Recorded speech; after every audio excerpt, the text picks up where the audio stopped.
Hey guys welcome back to the channel. So finally Russell mania ಪ್ರಾರಂಭ ಆಗಿದೆ and Russell mania ಮೊದಲ match ಕೂಡ ಮುಗ್ದಿದೆ. ಓವರ್ ಆಲ್ ಗೈಸ್ ಸ್ಟೇಜು ಹಾಗೆ seating capacity ನನಗಂತೂ ಸಿಕ್ಕಾಪಟ್ಟೆ ಇಷ್ಟ ಆಯಿತು. ಅಟ್ಮಾಸ್ಫಿಯರ್ ನನಗೆ ತುಂಬಾನೇ ಇಷ್ಟ ಆಯಿತು. ಬಟ್ ಆ ಲೈಟಿಂಗ್ಸ್ ಯಾಕೋ ನನಗೆ ಒಂಥರ ಅನ್ನಿಸ್ತಾ ಇದೆ. ಅದು ಯಾಕೆ ಅಂತ ಗೊತ್ತಾಗ್ತಾ ಇಲ್ಲ. ಗೊತ್ತಾದ್ಮೇಲೆ ನಾನು ಹೇಳ್ತೀನಿ. ಸೊ ರಸಲ್ ಮೇನಿಯಾ ಓಪನಿಂಗ್ ಅಲ್ಲಿ ನಮಗೆ ಗೇಮ್ ಟ್ರಿಪಲ್ ಎಚ್ ಅವರು ನೋಡೋದಕ್ಕೆ ಸಿಗ್ತಾರೆ. ಟ್ರಿಪಲ್ ಎಚ್ ಅವರು ರಿಂಗ್ ಮೇಲ್ಗಡೆ ಮೊದಲು ನಿಂತಿರ್ತಾರೆ ಅಂಡ್ ಮೈಕ್ ನ ತಗೊಂಡು ಹೇಳ್ತಾರೆ, ಆಲ್ ಓವರ್ ದ ವರ್ಲ್ಡ್, ಇಡೀ ವರ್ಲ್ಡ್ ಈ ಒಂದು ರಸಲ್ ಮೇನಿಯಾನ ಒಟ್ಟಿಗೆ ಲೈವ್ ಆಗಿ ನೋಡ್ತಾ ಇದ್ದಾರೆ. So are you ready? Welcome to Russell mania ಅಂತ ಎಲ್ಲರನ್ನು ಕೂಡ ರಸಲ್ ಮೇನಿಯಾಗೆ ವೆಲ್ಕಮ್ ಮಾಡ್ತಾರೆ.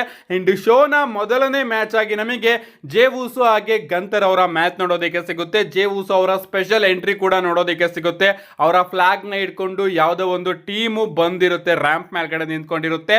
ಅಂಡ್ ನಮ್ಮ ಜೇ ಉಸೋ ಅವರು ಚಿಯರ್ ಲೀಡರ್ಸ್ ಗಳ ಮಧ್ಯದಲ್ಲಿ ಕ್ರೌಡ್ ಕಡೆಯಿಂದ ಎಂಟ್ರಿನ ಕೊಡ್ತಾರೆ. ಆಸಮ್ ಆಗಿತ್ತು ಅಂತಾನೆ ಹೇಳ್ಬಹುದು ಎಂಟ್ರಿ.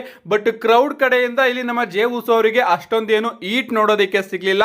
ಬಟ್ ಬೇರೆ ಬೇರೆ ಔಟ್ ಸೈಡ್ ಗಳಲ್ಲಿ ಎಷ್ಟು ಈಟ್ ನೋಡೋದಕ್ಕೆ ಸಿಗ್ತಾ ಇತ್ತೋ ಅಷ್ಟು ಈಟ್ ಇವತ್ತು ನೋಡೋದಕ್ಕೆ ಸಿಗ್ಲಿಲ್ಲ. ಸೊ ನಾರ್ಮಲ್ ಎಂಟ್ರಿ ಅಂತಾನೆ ಹೇಳ್ಬಹುದು.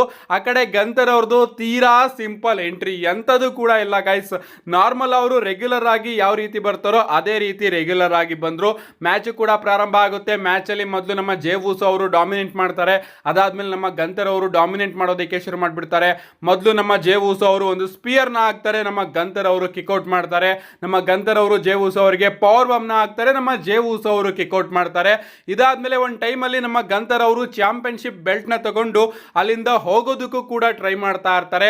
ರೆಫ್ರಿ ಅವ್ರನ್ನ ಮಾತಾಡಿಸ್ಬೇಕಾದ್ರೆ ನಮ್ಮ ಜೇ ಉಸೋ ಅವರು ಔಟ್ ಸೈಡ್ ಗೆ ಒಂದು ಸೂಸೈಡ್ ಡೈವ್ ನ ಕನೆಕ್ಟ್ ಮಾಡಬೇಕಾದ್ರೆ ಅದನ್ನ ಮಿಸ್ ಮಾಡಿ ಗಂತರ್ ಅವರು ರೆಫ್ರಿಯ ಕಣ್ಣನ್ನ ತಪ್ಪಿಸು ಆ ಒಂದು ಚಾಂಪಿಯನ್ಶಿಪ್ ಅಲ್ಲಿ ನಮ್ಮ ಜೇ ಉಸೋ ಅವರ ಫೇಸ್ ಗೆ ಹೊಡೆದ್ ಬಿಡ್ತಾರೆ. ಅದಾದ್ಮೇಲೆ ನಮ್ಮ ಗಂತರ್ ಅವರು ಒಂದು ಫ್ಲಾಶ್ ನ ಕನೆಕ್ಟ್ ಮಾಡ್ತಾರೆ. ಬಟ್ ನಮ್ಮ ಜೇ ಉಸೋ ಅವರು ಇಲ್ಲಿ ಕಿಕ್ಔಟ್ ಮಾಡ್ತಾರೆ. ಅದಾದ್ಮೇಲೆ ನಮ್ಮ ಗಂತರ್ ಅವರು ಸ್ಲೀಪರ್ ಹೋಲ್ಡ್ ಕೂಡ ಕನೆಕ್ಟ್ ಮಾಡ್ತಾರೆ. ಬಟ್ ನಮ್ಮ ಜೇ ಉಸೋ ಅವರು ಹೆಂಗೋ ಒದ್ದಾಡಿ ಅದರಿಂದನೂ ಕೂಡ ತಪ್ಪಿಸ್ಕೊಬಿಡ್ತಾರೆ. ಅಂಡ್ ಈ ಒಂದು ಮ್ಯಾಚ್ ಅಲ್ಲಿ ಮತ್ತೊಮ್ಮೆ ನಮ್ಮ ಗಂತರ್ ಅವರು ಪವರ್ ಬಾಂಬ್ ನ ಕನೆಕ್ಟ್ ಮಾಡೋದಕ್ಕೆ ಹೋಗ್ತಾರೆ. ಬಟ್ ನಮ್ಮ ಜೇ ಉಸೋ ಅವರು ಕಿಕ್ಔಟ್ ಮಾಡ್ತಾರೆ. ಅಂಡ್ ಆಗ ಮತ್ತೊಮ್ಮೆ ಪವರ್ ಬಾಂಬ್ ನ ಹಾಕೋದಕ್ಕೆ ಹೋದಾಗ ನಮ್ಮ ಜೇ ಉಸೋ ಅವರು ಅದನ್ನ ತಪ್ಪಿಸ್ಕೊಂಡು ಗಂತರ್ ಅವರಿಗೇನೆ ಒಂದು ಸ್ಪಿಯರ್ ನ ಕನೆಕ್ಟ್ ಮಾಡಿ ಒಂದು ಫ್ಲಾಶ್ ನು ಕೂಡ ಕನೆಕ್ಟ್ ಮಾಡ್ತಾರೆ. ಬಟ್ ಈ ಬಾರಿ ನಮ್ಮ ಗಂತರ್ ಅವರು ಕಿಕ್ಔಟ್ ಮಾಡ್ತಾರೆ. ಅಂಡ್ ಇದೇ ರೀತಿ ಮ್ಯಾಚ್ ಕಂಟಿನ್ಯೂ ಆಗುತ್ತೆ. ನಮ್ಮ ಗಂತರ್ ಅವರ ಕಡೆಯಿಂದ ಚಾಪ್ಸ್ ಗಳು ನೋಡೋದಕ್ಕೆ ಸಿಗುತ್ತೆ. ಹ್ಯಾಂಡ್ ಟು ಹ್ಯಾಂಡ್ ಕಂಬ್ಯಾಟ್ ಕೂಡ ನಮಗೆ ಇಲ್ಲಿ ನೋಡೋದಕ್ಕೆ ಸಿಗುತ್ತೆ.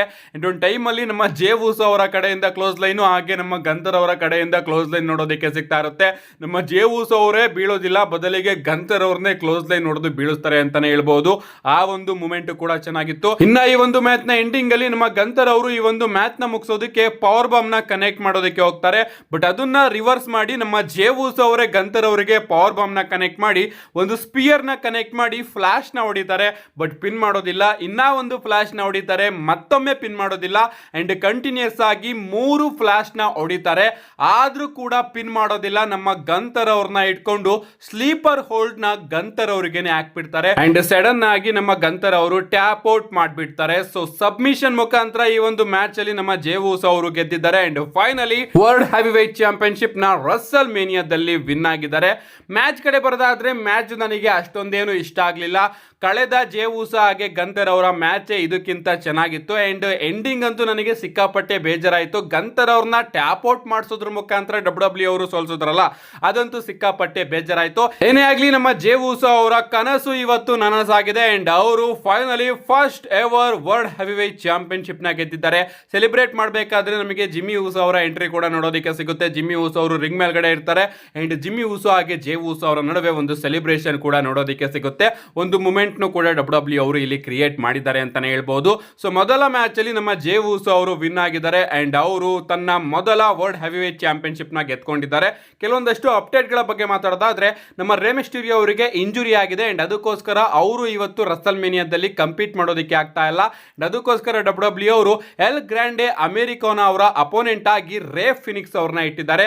ನಮಗೆ ರೇ ಮಿಸ್ಟೀರಿಯೋ ಹಾಗೆ ಎಲ್ ಗ್ರಾಂಡೆ ಅಮೆರಿಕಾನೋ ಅವರ ಬದಲು ರೇ ಫಿನಿಕ್ಸ್ ಹಾಗೆ ಎಲ್ ಗ್ರಾಂಡೆ ಅಮೆರಿಕಾನೋ ಅವರ ನಡುವೆ ಒಂದು ಸಿಂಗಲ್ಸ್ ಮ್ಯಾಚ್ ನೋಡೋದಕ್ಕೆ ಸಿಗುತ್ತೆ. ಇಷ್ಟೇ ಅಲ್ಲ ಗಾಯ್ಸ್, ಬ್ಯಾಕ್ ಸ್ಟೇಜ್ ಅಲ್ಲಿ ನಮ್ಮ ಲಿವ್ ಮಾರ್ಗನ್ ಹಾಗೆ ರೊಕೈಲ್ ಅವರು ಸೇರ್ಕೊಂಡು ಬೇಲಿ ಅವರ ಮೇಲೆ ಅಟ್ಯಾಕ್ ಮಾಡಿದ್ದಾರೆ ಅಂಡ್ ಇದರಿಂದ ಅವರ ಮ್ಯಾಚ್ ಕೂಡ ಚೇಂಜ್ ಆಗಿದೆ. ನಮ್ಮ ಬೇಲಿ ಅವರ ಬದಲು ಯಾರೋ ಒಬ್ರು ಮಿಸ್ಟೀರಿಯಸ್ ಟ್ಯಾಗ್ ಟೀಮ್ ಈಗ ನಮ್ಮ ಲೈರಾ ವ್ಯಾಲ್ಕೈರಾ ಅವ್ರನ್ನ ಜಾಯ್ನ್ ಆಗ್ತಾರೆ ಅವರ match against Liv Morgan and Raquel. So WrestleMania ಇನ್ನೂ ಕೂಡ ಬರ್ತಾ ಇದೆ, ಮೇನ್ ಇವೆಂಟ್ ಕೂಡ ಆದಷ್ಟು ಬೇಗ ಬರುತ್ತೆ ಅಂಡ್ ಅದರ ರಿವ್ಯೂನು ಕೂಡ ತಗೊಂಡ್ ಬರ್ತೀನಿ. And over all guys feeling ಮಾತ್ರ ಸಿಕ್ಕಾಪಟ್ಟೆ ಅದ್ಭುತವಾಗಿದೆ ಅಂಡ್ ಇನ್ನೂ ಕೂಡ ನಂಬೋದಕ್ಕೆ ಆಗ್ತಾ ಇಲ್ಲ ರಸಲ್ ಮೇನಿಯಾ ನೋಡ್ತಾ ಇದೀವಲ್ಲ ಅಂತ.